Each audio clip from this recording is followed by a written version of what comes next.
በስመ አብ ወወልድ ወመንፈስ ቅዱስ አሐዱ አምላክ። በስመ አብ ወወልድ ወመንፈስ ቅዱስ አሐዱ አምላክ። በስመ አብ ወወልድ ወመንፈስ ቅዱስ አሐዱ አምላክ። ይትባረክ እግዚአብሔር አምላከ አበዊነ ቅዱሳን ዘሰባህ ምህረቶ በላዕሌነ። ምህረቱን ቸርነቱን ይቅርታውን በሕይወታችን ላይ ያጸናልን የአባቶቻችን ፈጣሪያችን እግዚአብሔር በአንድነቱ በሦስትነቱ ስሙ የተመሰገነ ይሁን። የእናታችን የቅድስት ድንግል ማርያም የቅዱሳን መላእክት የቅዱስ መስቀሉ የቅዱሳን ነቢያት የሐዋርያት የሰማዕታት የጻድቃን የደናግል የመነኮሳት ረድኤታቸው በረከታቸው አይለየን።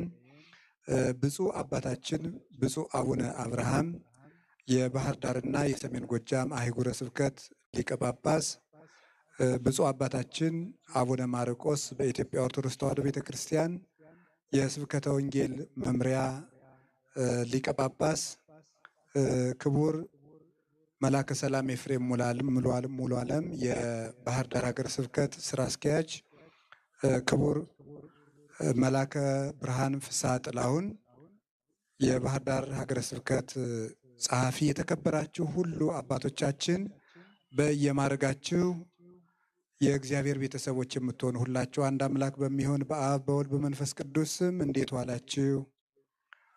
እንደምን ሰነበታችሁ? እንደምን ቆያችሁ? ቸርነት የባህሪ ገንዘቡ የሆነ ፈጣሪያችን እግዚአብሔር ለዚህ ሰዓት ስላደረሰን ስሙ የተመሰገነ ይሁን። እንኳን አደረሳችሁ ሁላችሁንም። እግዚአብሔር በመካከላችን ተገኝቶ እንዲያስተምረን ቅዱስ ፈቃዱ ይሁንልን።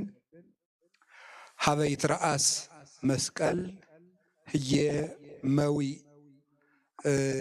መስቀል በተተከለበት ኃይል አለ፣ ድል መንሳት አለ። ሁላችሁ አንድ ጊዜ መስቀል በተተከለበት ኃይል አለ በሉ እስኪ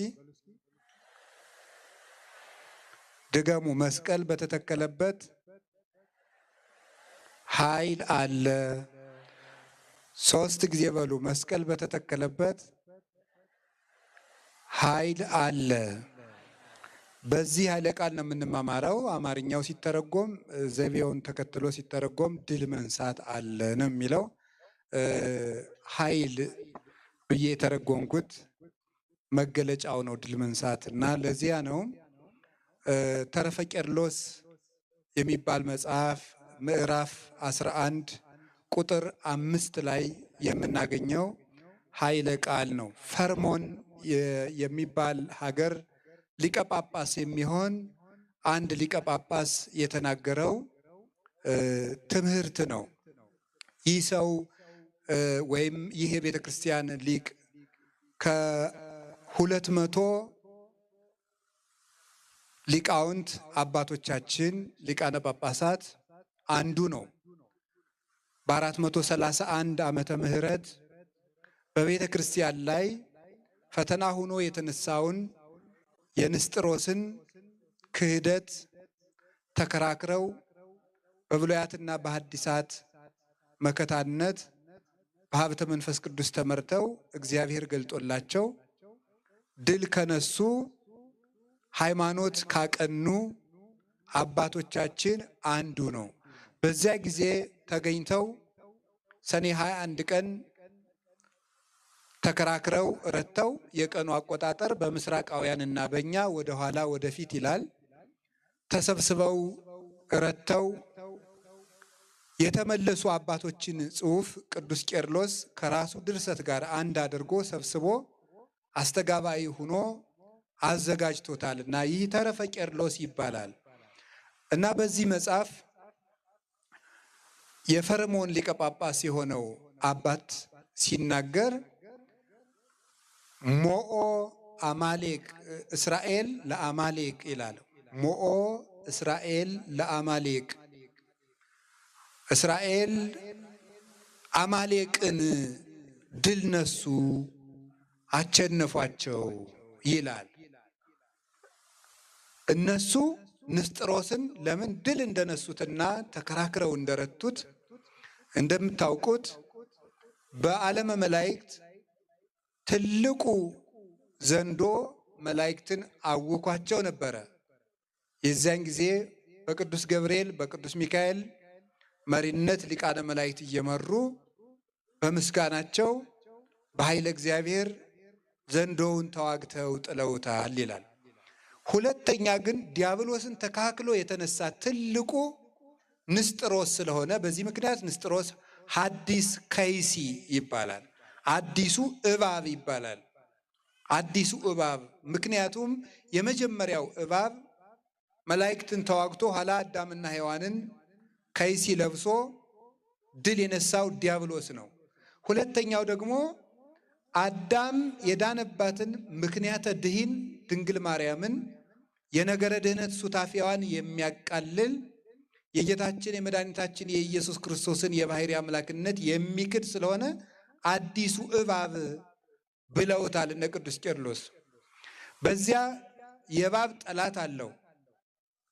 ጠላቱ ደግሞ ዋልያ ይባላል፣ ወይም የበረሃ ፍየል ማለት ነው።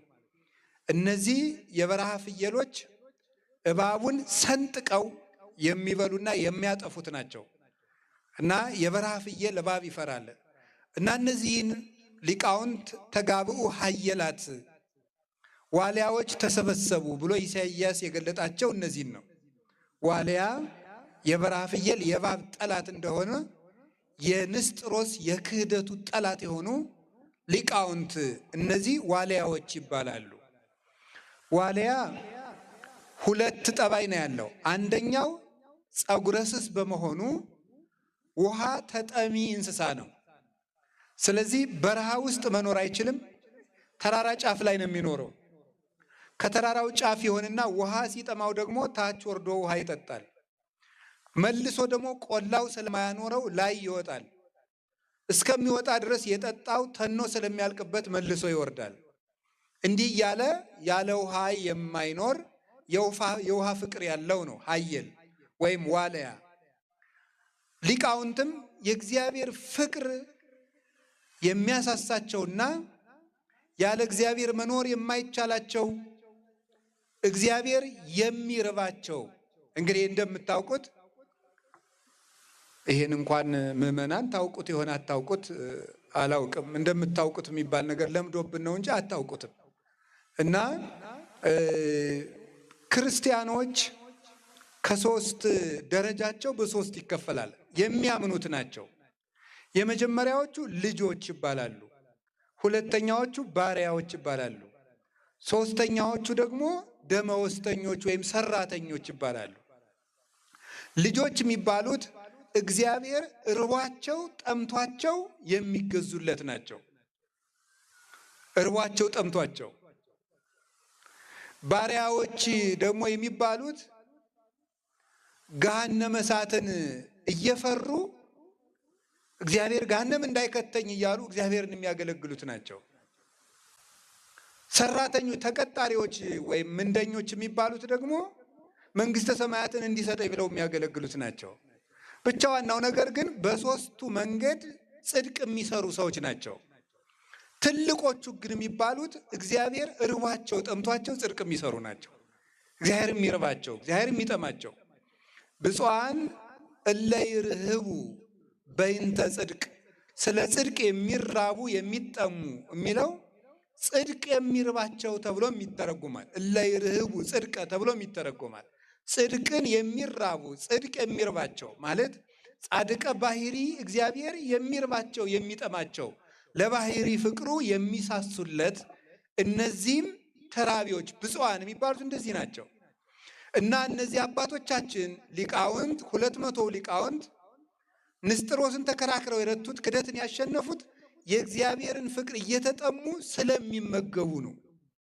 የእግዚአብሔርን ፍቅር የጠገቡ ሰዎች የትም ቦታ ሆነው ሄደው ድል ይነሳሉ። ድል መንሳት አጋንንትን ነው። ድል መንሳት ዓለምንና ስጋን ነው። ያንን ድል የሚነሱት የእግዚአብሔር ፍቅር ነው። ፍቅር ፍቅርን አውጥቶ ይጥላል። የእግዚአብሔር ፍቅር በልቡናው ሰሌዳ የተጻፈችለት ሰው የዓለም ፍቅር ወጥታ ትሄድለታለች። ስለዚህ ፍቅር እግዚአብሔርን እየተመገቡ የዓለምን ፍቅር አውጥተው የጣሉት እነዚህ ዋልያዎች። ሁለተኛው የዋልያ ጠባይ እንዳልኳችሁ ነው፣ የእባብ ጠላት መሆኑ ነው። ሊቃውንት አባቶቻችን ሊቃነ ጳጳሳትም የዲያብሎስ ጠላት፣ የምንፍቅና ጠላት፣ የክህደት ጠላት፣ የውድቀት ጠላት ናቸው። ስለዚህም ድል ነሱ እና ራሱን በእስራኤል መስሎ ይሄ ሰው በዚያ የተሰበሰቡትን አባቶችና ራሱንም አስገብቶ ይህ የፈርሞን ሊቀ ጳጳስ የሆነው አባት ምን ይላል? እስራኤልን ራሱን ወክሎና ሊቃውንቱን ሞኦ እስራኤል ለአማሌቅ፣ እስራኤል አማሌቅን ድል ነሳ ይላል። ኦሪት ዘጸአት ምዕራፍ 17 ቁጥር 11ን መሰረት አድርጎ ነው መልሶ ይጠይቃል። እስራኤል ከግብፅ ከወጡ በኋላ ከራፊድ ተነስተው ሲሄዱ ያገኟቸው የመጀመሪያ የመንገድ ላይ ጠላቶቻቸው ናቸው አማሌቃውያን ከፈርዖን በኋላ። እዚያ በኋላ እስራኤል አማሌቅን ድል ነሱ። ማይዜ መቼ ነው ይላል። መቼ ነው ድል የነሱት? እስራኤል አማሌቅን ድል የነሱት ሶበ በአምሳለ መስቀል ተመሰለ ሙሴ። እስራኤል አማሌቅን ያሸነፉ መቼ ነው ትለኝ እንደሆነ ሙሴ በመስቀል አምሳል በቆመ ጊዜ ነው እንጂ መቼ ነው ይላል። እስራኤል ያሸነፉ መቼ ነው ትለኝ እንደሆነ ሙሴ በመስቀል አምሳል በቆመ ጊዜ ይላል። ሶበ ያነስ እደዊሁ ሙሴ ይትመውኡ አማሌቅ። ሙሴ እጆቹን ዘርግቶ ባነሳ ጊዜ አማሌቃውያን ድል ይነሳሉ። ምንትኑዝ ትርጓሜሁ ዘይቤ ሶበ ያነስ ሙሴ እደዊሁ ይትመውኡ አማሌቅ። ሙሴ እጁን ባነሳ ጊዜ አማሌቃውያን ድል ይነሳሉ፣ እስራኤል ያሸንፋሉ ብሎ መጽሐፍ ቅዱስ የተናገረው ትርጉሙ ምንድን ነው ትለኝ እንደሆነ ሀበይት ራስ መስቀል ህየ መዊዕ ይላል። መስቀል በተተከለበት ድል መንሳት አለና ብሎ ይናገራል። ቅዱስ ቄርሎስ እንዲህ ብሎ ተረጎመው። እንግዲህ እንደምታውቁት አማሌቃውያን በመንገድ አናሳልፍም ባሏቸው ጊዜ የእግዚአብሔር ቤተሰቦች እግዚአብሔር ሕዝቡን ይመራ ነበርና የሰው ገንዘብ እንዳትቀሙ፣ አዝመራ እንዳትበሉ፣ የሰው ጓሮ አትንኩ፣ ውሃቸውን እንዳትጠጡ እኔ መግባቸዋለሁ ብሏቸው እስራኤል በመንገድ አላሳልፍም ሲሄዱ አላሳልፍም ያሏቸውን ሰዎች በሉ እናንተም እንግዲህ ኃይል የእግዚአብሔር ነው ሂዱ አላቸው። የዚህ ጊዜ ሙሴን እግዚአብሔር ወደ ተራራው ጫፍ ውጣ አለው። ወደ ተራራው ጫፍ ውጣና እኔ በዚያ ካንተ ጋር እሆናለሁ፣ አንተ እጆችህን ዘርግተህ ቁም፣ ኢያሱ ድል ይነሳል አለው። የዚህ ጊዜ ሙሴ እጆችን ዘርግቶ ሲቆም እስራኤል ያሸንፋሉ። የሙሴ እጆች ደግሞ ወደ ታች ሲወርዱ እስራኤል ይሸነፋሉ። ስለዚህ የሙሴ እጅ ከባድ ስለነበረ አሮን በቀኝ ሆር በግራ ሆነው እጆቹን ተሸክመው በመዋላቸው እስራኤል ድል ነስተው መንገዳቸውን አለፉ። ይሄ ትርጉሙ ምንድን ነው? በአጭር ቃል የዚህን ትርጉምና ጥቂት ማብራሪያ ጨምሬ የዕለቱን መልእክት እጠቀልላለሁ። ብዙ መርሃ ግብራት ስላሉ የእግዚአብሔር ቤተሰቦች የእስራኤል ጉዞ የክርስቲያኖች ጉዞ ነው። እስራኤል ከግብፅ መውጣታቸው እኛ ከዲያብሎስ አገዛዝ፣ ከሲኦል፣ ከድንቁርና፣ ከክህደት፣ ከውድቀት መውጣታችን ነው። ሙሴም ጌታችን መድኃኒታችን ኢየሱስ ክርስቶስ ነው። ፈርዖን ደግሞ የአጋንንት አለቃ ዲያብሎስ ነው። የፈርዖን ሰራዊት ደግሞ የዲያብሎስ ሰራዊት የሆኑ አጋንንት ናቸው። ግብፅ ውስጥ እስራኤል የሚሰሩት ፒራሚድ ለእስራኤላውያን ጉልበታቸውን ከመበዝበዝ በስተቀር ጥቅም የሌለው ፒራሚድ ነው። ያን ፒራሚድ ሊቃውንት ምን ብለው ይተረጉሙታል? እስራኤል ዕድሜ ዘመናቸውን ሰርተው አንድ ጥቅም ጠብ የማይልበት ፒራሚድ ነው የጎበኙት። ይህ ክርስቲያኖች ጥቅም የማይሰጣቸውና የነፍስ ጉልበታቸውን የሚያጠፋ ዕድሜ ዘመናቸውን የሚሰሩት የኃጢአት ግንብ ነው ይላል። የኃጢአት ግንብ ምንም ጥቅም የሌለው ነገር ግን ሁልጊዜ ክርስቲያኖች ጊዜያቸውን የሚያቃጥሉበት ጉልበታቸውን የሚያጠፉበት ለነፍሳቸው ለስጋቸው ረብ የሌለው ነገር ፒራሚድ ይባላል። ከዚያ የሚያወጣቸው ደግሞ ሙሴ ኢየሱስ ክርስቶስ ነው። የእግዚአብሔር ቤተሰቦች ካለንበት ከተጣበቅንበት ከታሰርንበት ወድቀት የሚያወጣን መድኃኔ ዓለም ኢየሱስ ክርስቶስ ነው። ሰው ከተስተካከለ በኋላ የእግዚአብሔር መሆን አይችልም። ከእግዚአብሔር ጋር ሆኖ ግን መስተካከል ይችላል። ያለ እግዚአብሔር መስተካከልም አይቻልም፣ መንጻትም አይቻልም፣ መቀደስም አይቻልም፣ ማደግም አይቻልም። ሙሴ ሲመጣ ብቻ ነው ያን ፒራሚድ ጥለው መውጣት የቻሉት። እግዚአብሔር ከኛ ጋር ሲሆን የኃጢአት ፒራሚዶቻችንን ጥለን እንወጣለን። የበጉን ደም ምልክት አድርገው ስጋውን በልተው ወጥተዋል በሙሴ በትር። ያ በግ ራሱ ኢየሱስ ክርስቶስ ነው። ደሙም ደሙ ነው። መቃኑ ምንድን ነው? አባቶቻችን እንደተረጉሙልን ከናፈረ ምዕመናን ነው። የቤታቸውን በር ደም ሲቀቡት ሞት እንዳልቀረባቸው ክርስቲያኖች የክርስቶስን ደም ማህተም ያደረጉ ጊዜ ዲያብሎስን ድል ይነሱታል። በጉን በልተው የወጡት ሰዎች በሙሴ በትር ይሻገራሉ። የክርስቶስን ስጋና ደም የተቀበሉ ሰዎች በመስቀሉ የዚህን ዓለም ማይበል ሁሉ ይሻገራሉ። መስቀልን ኃይል አድርገው ይሻገራሉ። ያ የሚሆነው ግን በክርስቶስ በደመ ማኅተሙ ሲከብሩ ቅዱስ ስጋውን ክቡር ደሙን ሲቀበሉ ነው። ፈርዖን የሰጠመው በሙሴ ነው። አማሌቃውያንን ያሸነፋቸው ደግሞ ኢያሱ ነው። ሳዊሮስ ዘስሙናይን የተባለ የቤተ ክርስቲያን ሊቅ ይህንን ሲተረጉመው ሙሴ ክርስቶስ ነው ይላል።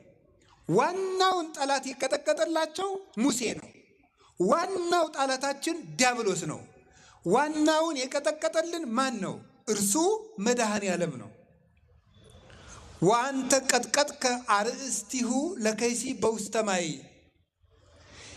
የዘንዶውን ራስ በውሃ ውስጥ ሰበርከው እንደተባለ በጥምቀት የደመሰሰልን ወበመስቀሉ ቀተሎ ለጽል እንዳለ ቅዱስ ጳውሎስ በመስቀሉ የጥል ግድግዳን አፈረሰ፣ ሞትን አጠፋው ብሎ ቆላስይስ ምዕራፍ 2 ቁጥር 14 ላይ እንደነገረን ወቀተለ ጸሮ በድህሬው በኋላው ጥልን ገደለ ብሏል ቅዱስ ዳዊት።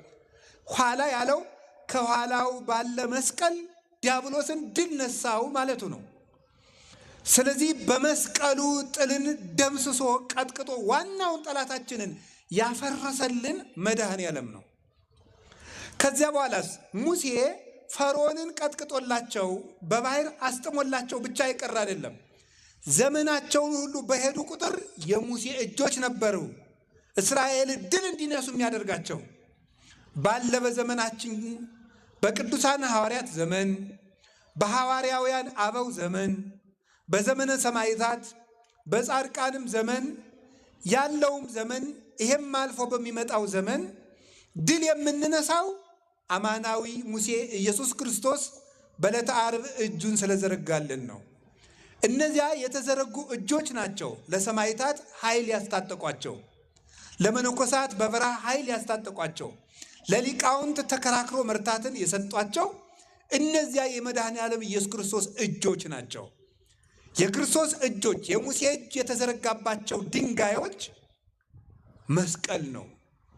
የሙሴን እጅ ደግፎ የያዘው ድንጋይ መስቀል ነው። የክርስቶስ እጅ ያረፈበት ይሄ መስቀል ሙሴ እጁን ድንጋዩ ላይ አሳርፎ በዘረጋው ጊዜ የእስራኤል ጠላት ድል ይነሱ እንደነበረ መድኃኔ ዓለም እጁን ዘርግቶ በመሰቀሉ ምክንያት የኛ ጠላት የሆነው ዲያብሎስና ሰራዊቱ አጋንንት ኢኮነ ቀትልነ ምስለ ሥጋ ወደም፣ የኛ ውጊያችን ከሥጋና ደም አጋር አይደለም፣ ከመኳን የጨለማውን ዓለም ከሚገዙት ከመኳንንተ ጽልመት ጋር ነው ብሎ ቅዱስ ጳውሎስ እንደተናገረ ንስኡ ሰይፈ ዘመንፈስ ቅዱስ፣ የምንታጠቀው ሰይፍም የእግዚአብሔር ቃል ነው።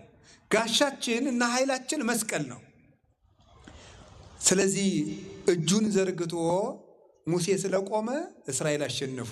ሳዊሮስ ዘስሙናይን ሲተረጉም ይላል ሙሴ ክርስቶስ ነው፣ ኢያሱ ደግሞ ከሙሴ በኋላ የመጡ ሊቃነ ጳጳሳትና ካህናት ናቸው ይላል። ሙሴ እጁን ስለዘረጋለት በሙሴ ኃይል ተሰማርቶ ኢያሱ ያሸንፋል።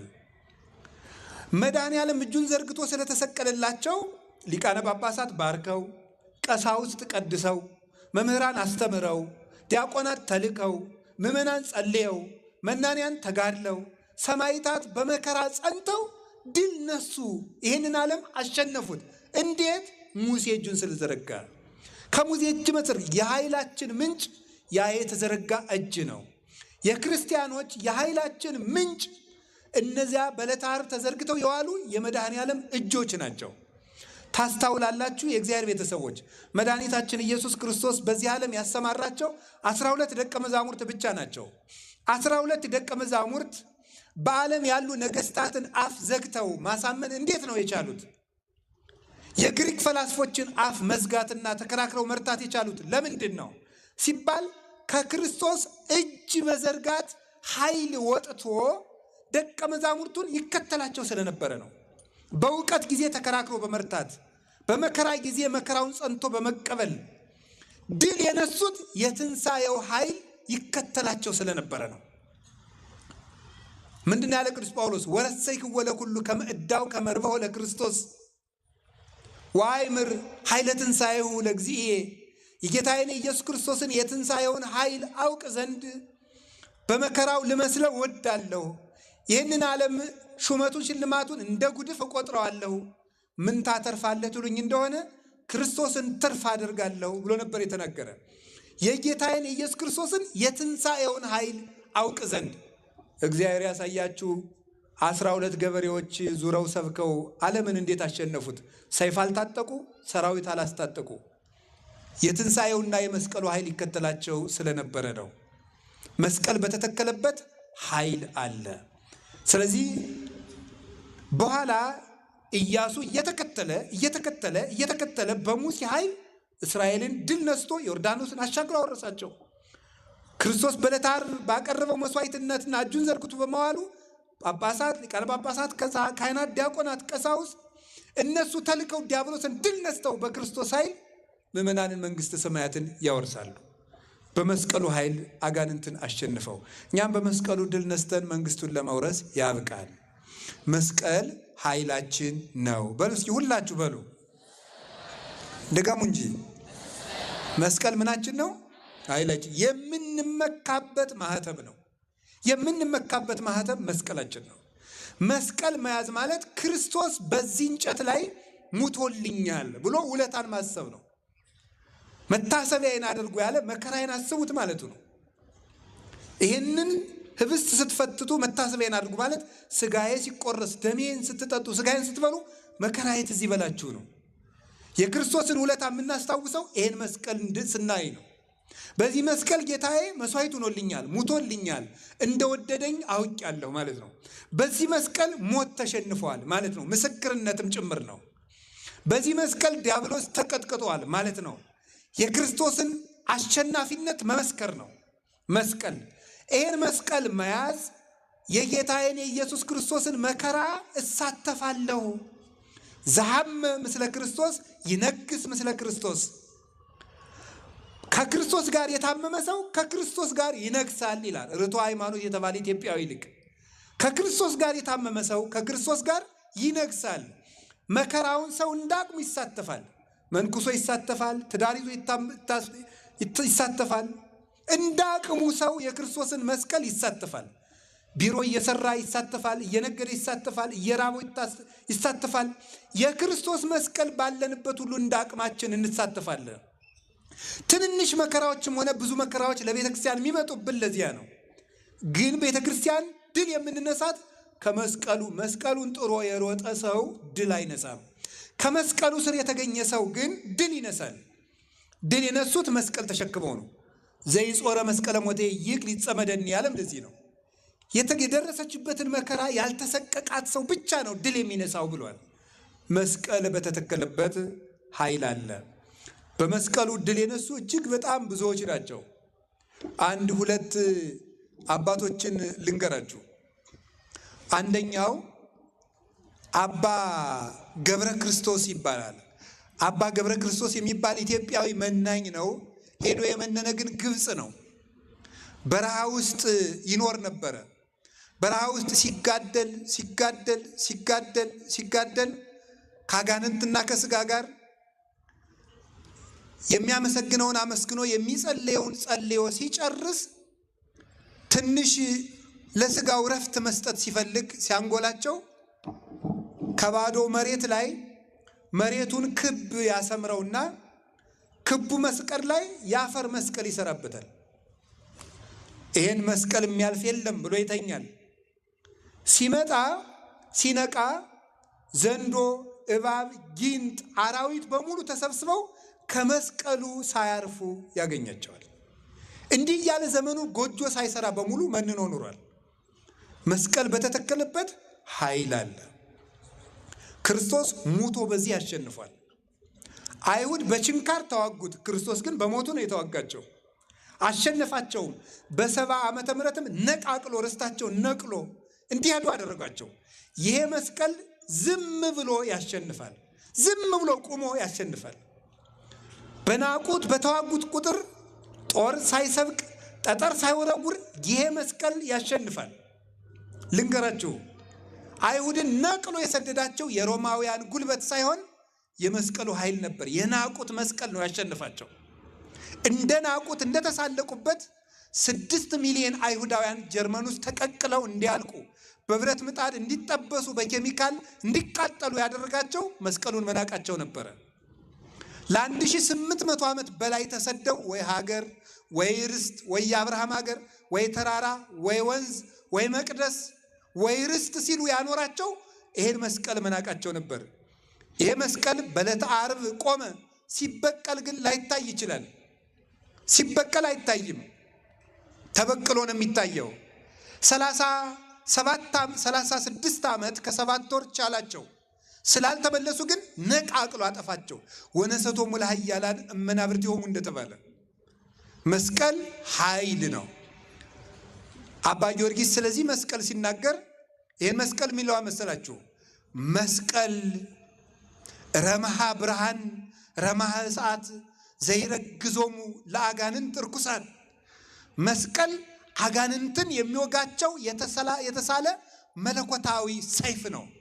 መስቀል ሐፀ እሳት ዘይደጉጾሙ ለአጋንንት፣ የአጋንንትን አይናቸውን የሚወጋ ሰይፍ። መስቀል ጉድበ ሙስና በዲበ ሰይጣን፣ በሰይጣን ላይ የተወረወረ ጉድብ መጥረቢያ ምሳር ሰይፍ ነው። መስቀል ኃይል ወፀወን በየማን ወበጸጋም ውዳሴ መስቀል በሚባል መጽሐፉ መስቀል በቀኝም ሆነ በግራ ከሚመጣ ነገር የሚጠጉበት ረቂቅ የሆነ መለኮታዊ ተራራና መጠጊያ ነው። መስቀል ባልን ጊዜ የክርስቶስ መከራው ማለታችን ነው። በዚህ መስቀል የምናስታውሰው እሱን ስለሆነ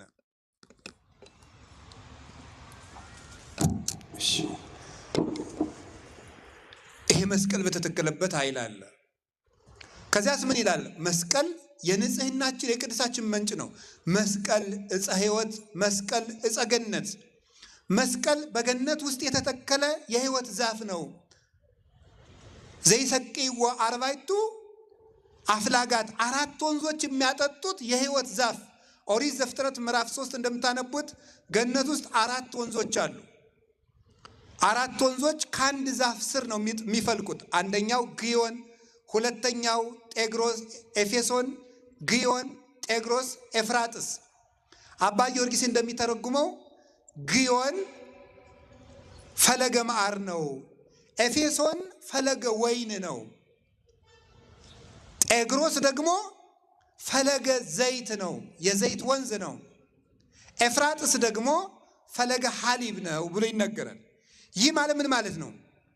አንዱ ወይን ነው፣ አንዱ ማር ነው፣ አንዱ ወተት ነው፣ አንዱ ዘይት ነው።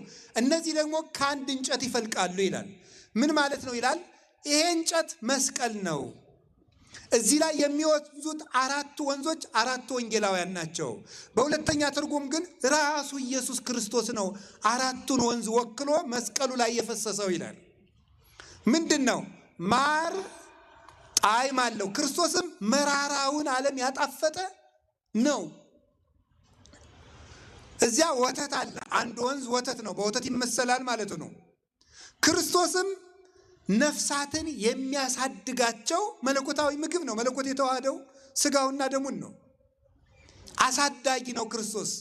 ኃጥአንን ከባዶነት እስከ 10ኛው ማዕረግ የሚያሳድጋቸው፣ እሱን እስኪመስሉ ድረስ የሚያሳድጋቸው። አንደኛው ወንዝ ወይን ነው። ክርስቶስ የዓለም ሁሉ ደስታ ነው። የመላእክት ደስታቸው፣ የነቢያት ደስታቸው። ቅዱስ ጳውሎስ ተፈስሑ ዘልፈ በክርስቶስ እንዳለ ወይን ነው። ዘይት ነው ይላል። አንደኛው ወንዝ ዘይት ነው። ዘይት ዝገትን ያጠራል። የክርስቲያኖችን ዝገታቸውን ወልውሎ የሚያጠራላቸው እሱ ኢየሱስ ክርስቶስ ነው። እውነተኛው ዘይት ወአጽሐድከ በቅብር ያለው በዘይት ተቀብተው በቅባ ቅዱስ ተቀብተው ነገስታት ይከብሩ ነበረ። ዛሬ ከቅዱስ ፓትርያርኩ እስከ ሊቃነ ጳጳሳት እስከ ቄሱ ድረስ ያሉትን በቅባ መንፈስ ቅዱስ አክብሮ ሊቃነ ጳጳሳት ያደረገ፣ ቀሳውስትን ያከበራቸው፣ የሞት ማሰሪያን እንዲፈቱ ያደረጋቸው፣ አጋንንትን በመስቀል ድል እንዲነሱ፣ ሙት እንዲያነሱ፣ ድውይ እንዲፈውሱ፣ ይልቁንም የፈታውን የኃጢአትን መሰሪያ እንዲፈቱ ያደረጋቸው፣ ባለትዳሮችን በተክሊል ያከበራቸው፣ ያ ሀብተ መንፈስ ቅዱስን የሰጠን ኢየሱስ ክርስቶስ ፈለገ ዘይት ነው ብሎ ይተረጉማል። ምንጭ መስቀል የክብራችን ምንጭ፣ መስቀል የቆምንበት መሰረት፣ አምዳ ወድዳ ለጽድቅ ለቤተ ክርስቲያን፣ የቤተ ክርስቲያን መሰረቷ ይለዋል ቅዱስ ያሬድ። ዛይኑ ለሐመር በሰላም ለምትጓዘው ቤተ ክርስቲያን ጸጥታዋ ሞገዱን ጸጥ የሚያሰኝላት የቤተ ክርስቲያን መሻገሪያዋና ጸጥታዋ ወደቧ ይሄ መስቀል ነው። ዛዛን ከለነ ዊዛተ መናፍስት ዘኮን ከነ መርሶዮት ሙስና የምንለው እዚህ ነው። አጋንንት ነቅንቀው ያመጡትን የክደት የኃጢአት የመከራ ጎርፍ ጸጥ የሚያደርገው ይሄ ነው። መድኃኔዓለም እዚህ ላይ ሆኖ ነው ጸጥ። ወተንሥኦ ገሰጾሙ ለነፋሳት ተነስቶ ነፋሳትን ገሰጻቸው ይላል ማቴዎስ ወንጌል ምዕራፍ 8 ላይ። ይህንን ቅዱስ ሳዊሮስ ዘአንጾኪያ ሲተረጉመው ተነስቶ ነፋሳትን ገሰጻቸው። ነፋሳት የተባሉት አጋንንት ናቸው። በቤተ ክርስቲያን ላይ የክደትን የመከራን ማይበል የሚያመጡትን አጋንንት ክርስቶስ በትንሣኤው ኃይል ዝም ያደርጋቸዋል ይላል። የቤተ ክርስቲያንን ሞገድ ጸጥ የሚያደርገው የክርስቶስ ትንሣኤ ነው። ክርስቶስ በመስቀሉ የቤተ ክርስቲያንን ሞገድ አጥፍተዋል። በትንሣኤው ጸጥታን ረፍትን ሰጥተዋታል። ሀበይት ራስ መስቀል ህየመዊ መስቀል በተተከለበት ኃይል አለ። የእግዚአብሔር ቤተሰቦች መስቀል ኃይላችን ነው። ዛሬ 10 ነው። በ10 ደግሞ የመስቀል ወራዊ መታሰቢያ ነው። ቀኑ ደግሞ አርብ ነው። የተሰበሰብነም መስቀል አደባባይ ነው። ሁሉም የተገናኘ ነው። አይምሯችን እንዲያስብ ያስፈልጋል። የመስቀሉን ማህተም ይዛችሁ ደስ እንዲላችሁ ነው። አንሰ ኢይዝሃር ሐሰ ዘይንበለ በመስቀሉ ለእግዚእነ ኢየሱስ ክርስቶስ። እኔ ከጌታዬ ከኢየሱስ ክርስቶስ መስቀል በሆን በቀር በምንም አልመካም ብሏል ቅዱስ ጳውሎስ ገላትያ ምዕራፍ 6 ቁጥር 14 ላይ። የምንመካበት ጋሻ መስቀል ነው። እንግዲህ እዚህ መስቀል አደባባይ ላይ ቆመናል። የቆምንበት ኃይል መሰረት ላይ ነው። ሞት ያሸነፈበት ኃይል ሁላችን አንገታችን ላይ አለ። ደስ ሊላችሁ ይገባል። የእግዚአብሔር ቤተሰቦች ቤታችሁ ውስጥ መስቀል አድርጉበት፣ ግድግዳው ላይ ትከሉበት፣ አጥሩ ውስጥ ለውስጥ ትከሉበት። አጋንንት የሚረብሻችሁ እንዲርቅ አማትባችሁ ወደ ቤታችሁ ግቡ፣ አማትባችሁ ተሳፈሩ፣ አማትባችሁ ውጡ። የመስቀሉ ማህተም ይከተላችኋል። በመጨረሻ ግን ምን ለማለት ፈልጌ ነው? መስቀል በተተከለበት ኃይል አለ እና አሁን ከዚህ ዛሬ የተሰበሰብንበት ብፁዕ አባታችን አቡነ አብርሃም የጽርሐ ጽዮን ቤተ ክርስቲያን ዝም ብሎ ቤተ ክርስቲያኑ ብቻ ሳይሆን በውስጡ በርካታ ፕሮጀክቶች አሉት።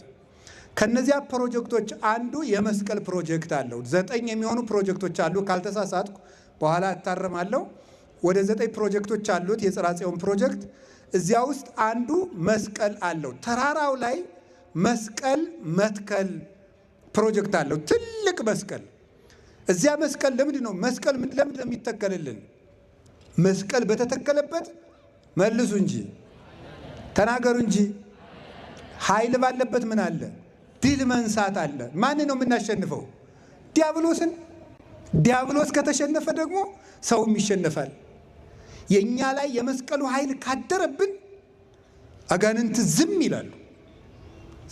አጋንንት ዝም ካሉ ደግሞ አጋንንት ያደረባቸው ሰዎችም ዝም ይላሉ። እዚያ ላይ የሚተከለው መስቀል የባህር ዳር ረፍቷ ጸጥታዋ ይሆናል። የክርስቶስ ብርሃን ይገለጽበታል። አጋንንት ድል ነሳለን። እዚያ ጉዞ እንደሚደረግ ለእኔም ነግረውኛል ብፁዕ አባታችን። ሰው መስቀል ተሸክሞ ሁሉ እንዲጓዝ ወደዚያ የጌታውን መከራ እያስታወሰ። ከዚህ በላይም ክርስትና የለም።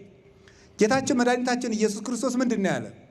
ከዚህ በላይ ክርስትና የለም ማለት ነው። መስቀሉን እንደማሰብ ያለ የክርስቶስ መከራው በዓይናችሁ እስኪሳል ድረስ አስተምሬያችሁ ነበር ነው ያለ ቅዱስ ጳውሎስ።